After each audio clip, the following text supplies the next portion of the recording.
Essa cena que você anotou do assassino dando machadadas, ela é quase singular na história da criminologia. É raro, viu? É muito raro. Porque você já deve, claro, como todo seu ouvinte, tem na memória imagens na época da Idade Média em que o sujeito era sacrificado através de machado. Mas havia um ritual atrás disso. Havia uma condenação, por exemplo, na Inquisição e assim por diante. Havia um mínimo de respeito a uma, vamos chamar de integridade humana. Aqui, naquela cena, e eu acho que aquela cena deveria ser emblemática do que o país está vivendo hoje, aquela cena é altamente didática. Ela tem um significado que transcende esse episódio de Suzano. Eu conheço Suzano, já fiz um trabalho em Suzano com a equipe de vôlei. Sim. É tipicamente uma cidade satélite Sim. da metrópole de São Paulo. Então é uma cidade que tem os problemas que a gente conhece do interior do Brasil, do jovem com problema de desemprego, famílias fragmentadas. Mas não existia esse clima, que não é um clima de faroeste. Veja bem, o clima de faroeste, meu caro, ele tem um certo respeito. O bandido respeita algumas leis de cavalheirismo.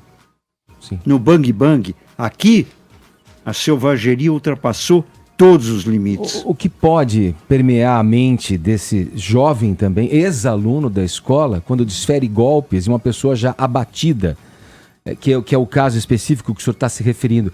O que acomete essa pessoa psicologicamente? O que pode gerar isso? O senhor falou em abandono, né?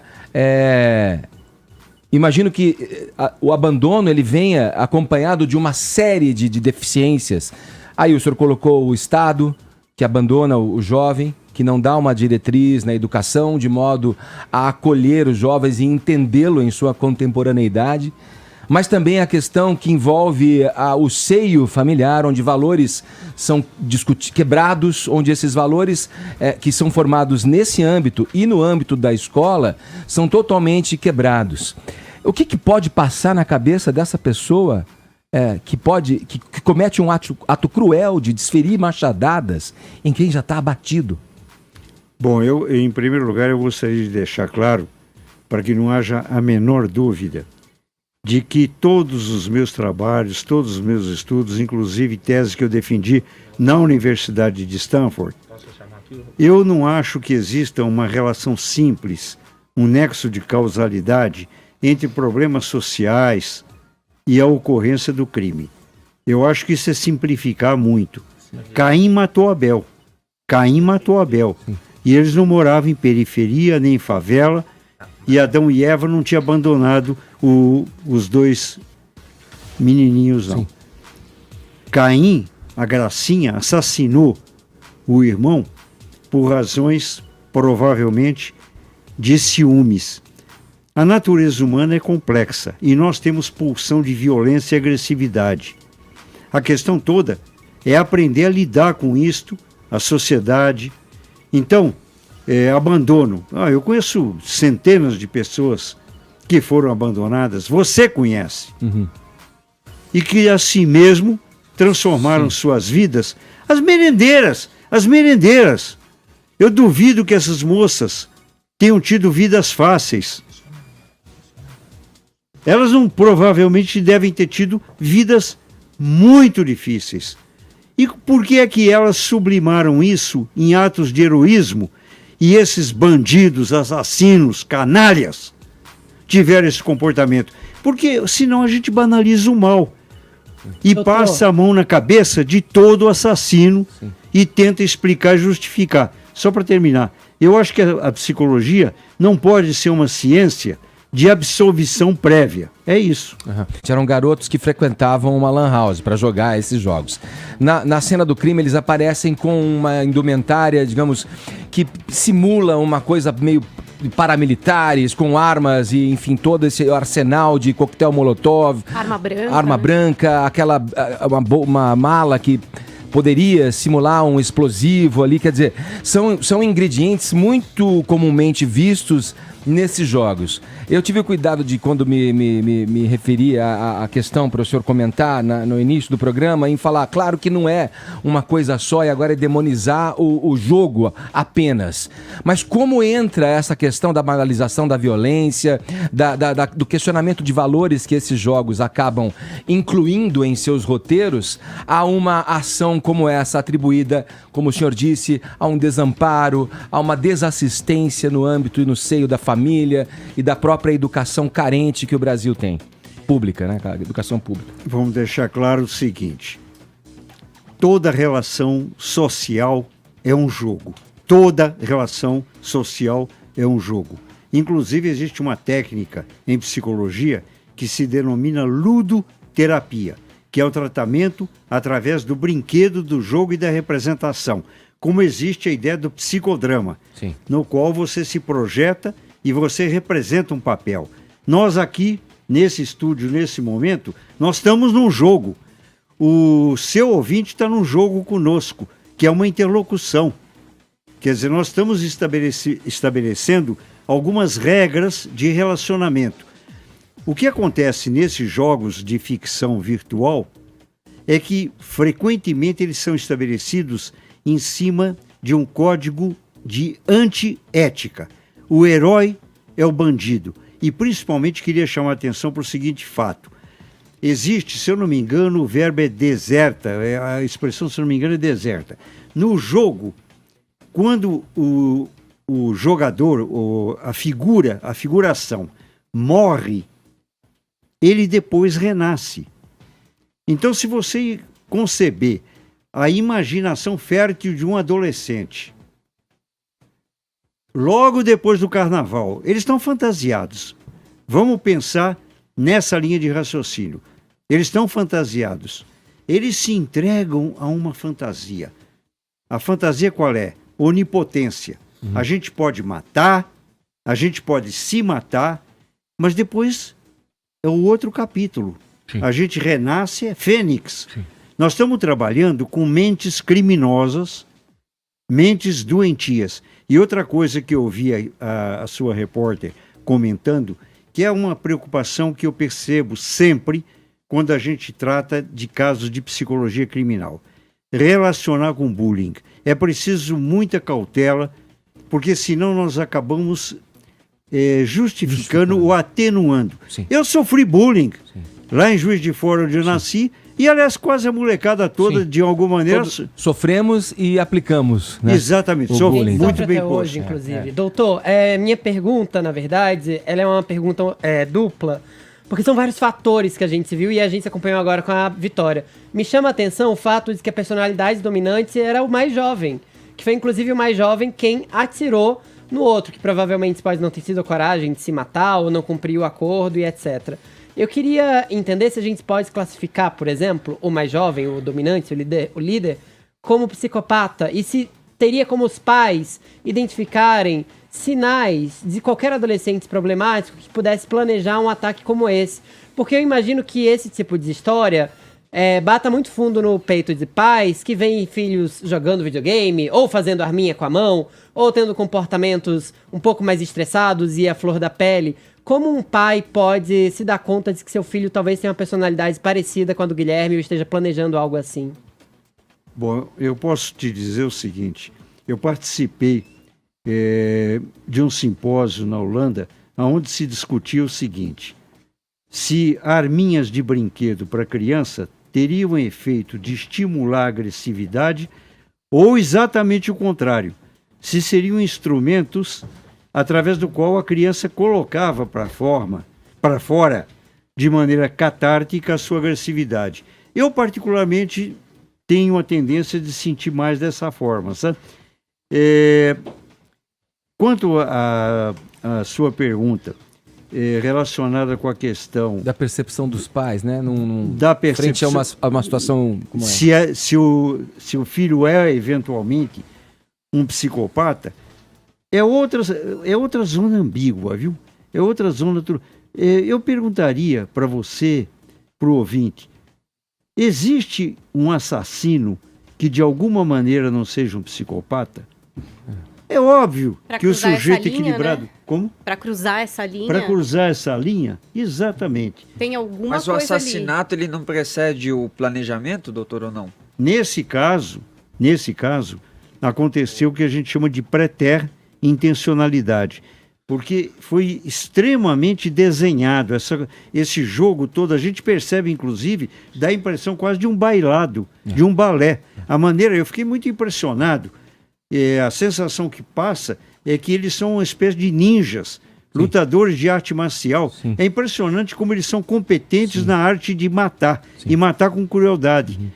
Tudo isso tem um significado, e a sua pergunta é ótima. Como é que o sujeito cruza? Quando ele cruza, a gente pode tentar, principalmente advogado de defesa, faz muito isso. É um psicopata, Sim. que é uma maneira de fugir à responsabilidade. Mas nós temos que tomar cuidado com isso. Assassino é assassino. O que mais podemos saber? O que foi levantado a respeito da vida, do costume e dos hábitos desses meninos que assassinaram os ex-colegas de escola e os professores, os coordenadores da Escola Raul Brasil em Suzano? Ô Edgar, a Marcela Lorenzetto trouxe na reportagem dela também, né, que os dois eram amigos de infância, e esses são relatos dos seus familiares também, das pessoas que conviviam ali com eles. Mas é algo que traz até alguma certa estranheza, porque um tinha 17 anos e o outro 25, ou seja, tinha uma diferença significativa aí de idade, mas de fato eles viviam muito juntos, conviviam bastante, e principalmente quando o assunto era videogame, né? Os dois iam muito aí em lan houses, ficavam por horas nessas lan houses. A dona até de um desses estabelecimentos disse que eles jogavam, né, de forma paranoica, gritavam muito, né, com a tela do computador, gritos de vou te matar, né, essas coisas. O Guilherme, que é o mais novo, de 17 anos, foi criado pela avó, que faleceu até há 3 meses atrás, Edgar, e os familiares dizem que ele ficou até um pouco mais deprimido também depois da morte da avó. Recentemente ele estava na casa de um tio. A mãe luta contra uma dependência química. E o Luiz Henrique também morava muito próximo ali dele, né, na mesma calçada, e também morava com os pais, com o irmão mais velho e também com o avô, e trabalhava com jardinagem na Zona Leste. A polícia encontrou, junto com o Guilherme, o mais novo, 17 anos, Edgar, um caderno, né, que continha o quê? Alguns desenhos, algumas anotações, e como a Vitória trouxe pra gente, algumas táticas de games, principalmente quando se falava ali em jogos de tiros, né? Tinha adoração a armas também. E aí nessas táticas de games, tinha uma que ele descrevia como ataque rápido. Entre as estratégias que ele descreve nesse ataque rápido está como fazer com que um exército meio fraco vença, deixando o adversário sem tempo de fazer muitas defesas, né? Então tem esses outros desenhos de arma de fogo, desenhos de máscara, enfim. Esse é um pouco aí do perfil desses dois jovens. Agora ainda fica, né, aquela dúvida de qual teria sido realmente de fato a motivação.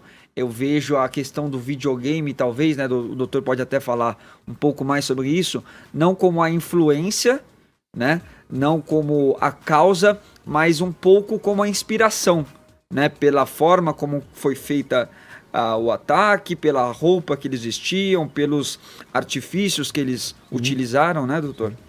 O que acontece é o seguinte, enquanto você estava comentando, na minha frente aqui, eu estou vendo o rosto, a expressão dos dois.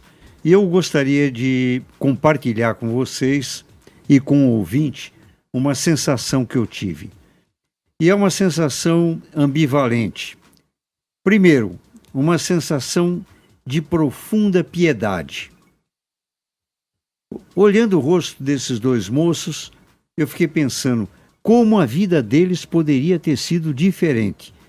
Ao invés de nós estarmos olhando para dois moços bonitos, inclusive, desgraçados cadáveres nesse momento, a gente podia estar vendo dois moços voltados para a sociedade, para a vida, namorando, amando, vivendo, fertilizando a vida. A psicologia tem isto como desafio. Ao invés de ficar explicando de maneira matemática, vamos tomar cuidado com isso. Comportamento humano não pode ser matematizado. Não dá para pegar uma régua, um compasso e dizer, o sujeito na infância, ele sofreu um bullying, aí aconteceu... Não. Essas relações de causalidade são muito mais complexas. E é esta a beleza, a estética da dignidade humana. O quanto é que nós podemos mudar as nossas histórias. O quanto é que nós devemos mudar as nossas histórias. Quando você falava do jogo virtual, sim, e da maneira que eles reagiam lá na Lan House, eu fiquei imaginando o seguinte, a avó do sujeito morreu faz 3 meses.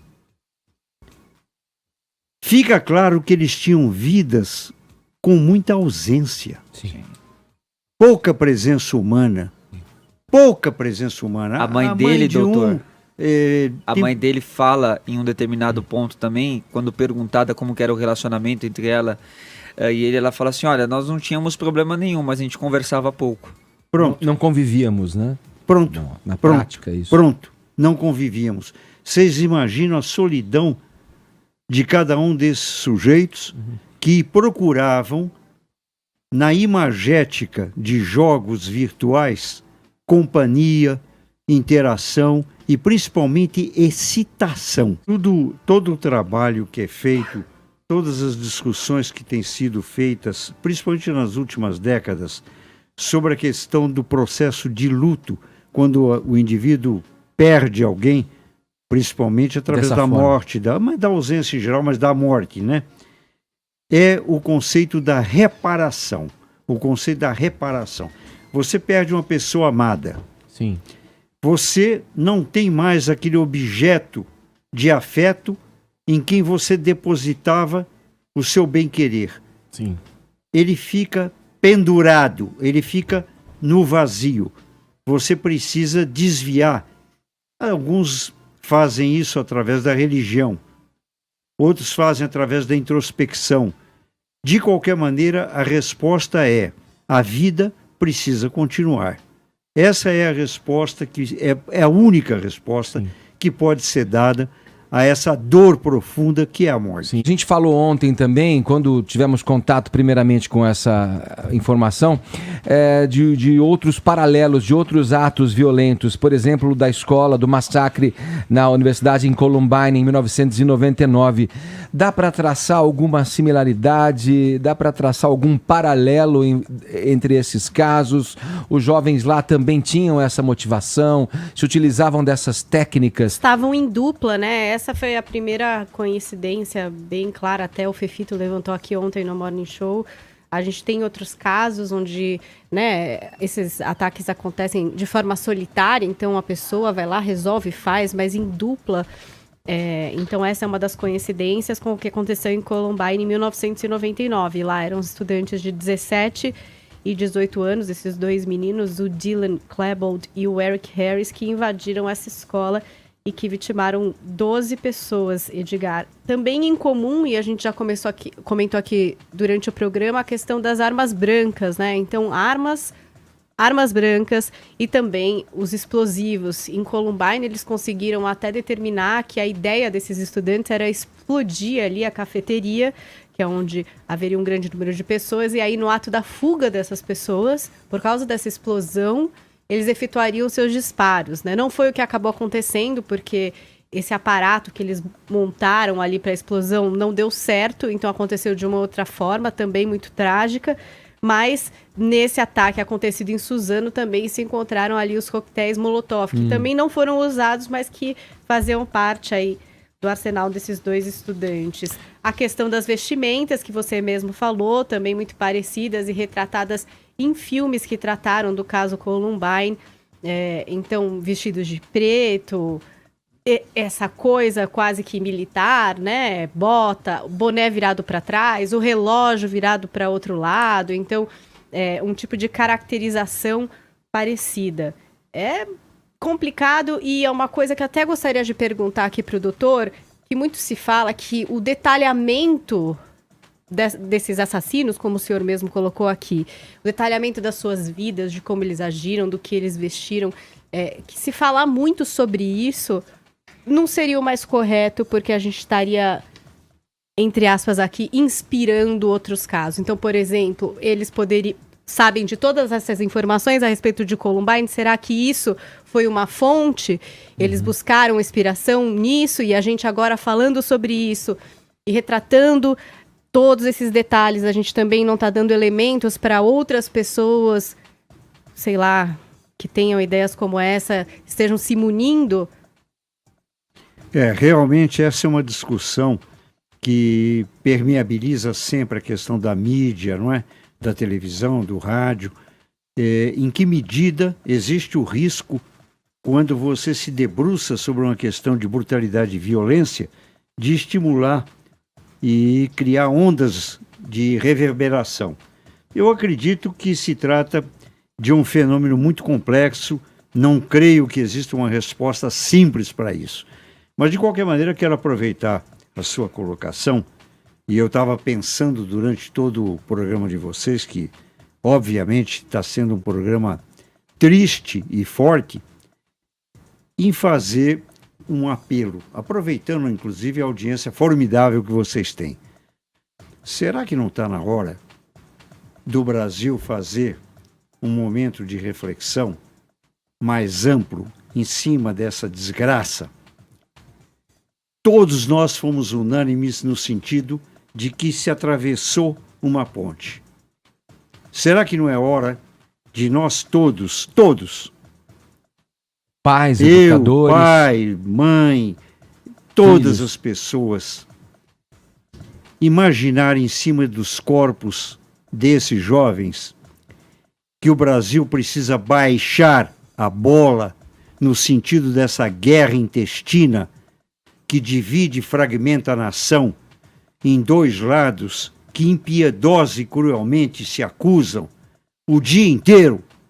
Será que também isto não está sendo um elemento de exasperação, de nevralgia, de nevrosidade? Até que medida isso também não faz mal? Pois eu, como psicólogo, digo, faz mal sim. Elevar a voz e enxergar no seu adversário um inimigo, isso implica em criar ondas que podem levar à tragédia. Basta, chega. Não é possível banalizar o sofrimento e a dor do outro, ainda por cima quase que de maneira sádica, daquela ordem de consideração, antes ele do que eu. Não, todos nós, de certa maneira, estamos de luto por causa de Suzano. Eu queria agradecer imensamente aqui a presença do doutor em psicologia pelo Mackenzie, doutor Jacó Pinheiro Goldberg, falando com a gente, tentando nos fazer entender um pouco mais dessa parte sombria que faz parte de todos nós. Obrigado, doutor Jacó, muito obrigado. Obrigado a vocês.